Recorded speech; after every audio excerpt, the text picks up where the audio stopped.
A diplomatic impasse between South Africa and the United States. The South African government has issued a strong statement of concern following reports that the United States plans to accept white South Africans as refugees. These individuals claim they are victims of racial discrimination at home. South Africa has categorically rejected these claims, calling them unfounded and politically motivated. Good evening. You're watching VlogND. I'm Sal Pier. In a statement, South Africa's foreign ministry criticized what it called a manipulation of refugee law, suggesting the move undermines the legitimacy of the country's post-apartheid democracy. Officials suspect the move is influenced by political interests in Washington. Relations between the two countries have soured significantly since the return of Donald Trump to the White House, particularly with the influence of his South African-born advisor, Elon Musk. Earlier this year, Trump accused South Africa of land confiscations and echoed Musk's assertions of anti-white discrimination,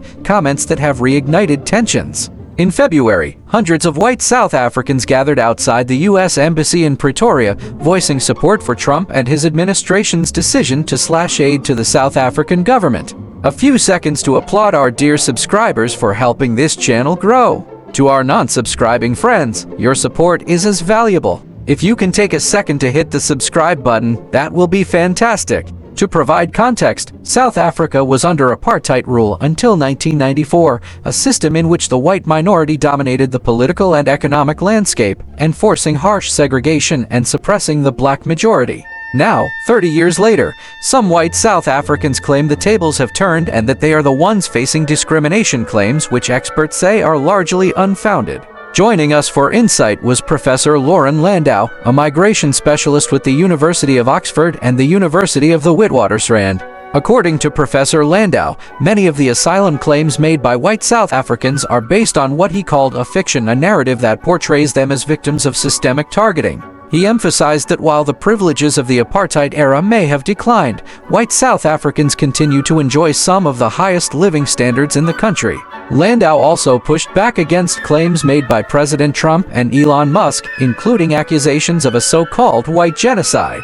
He explained that while South Africa faces high crime rates, the majority of victims are black, and there is no evidence of racially targeted violence or genocide against white citizens. The expert also addressed South Africa's land reform efforts. While acknowledging the existence of land redistribution programs, he stressed that these efforts are legal, compensated, and part of long overdue measures to address historical injustice, not a targeted campaign against any racial group.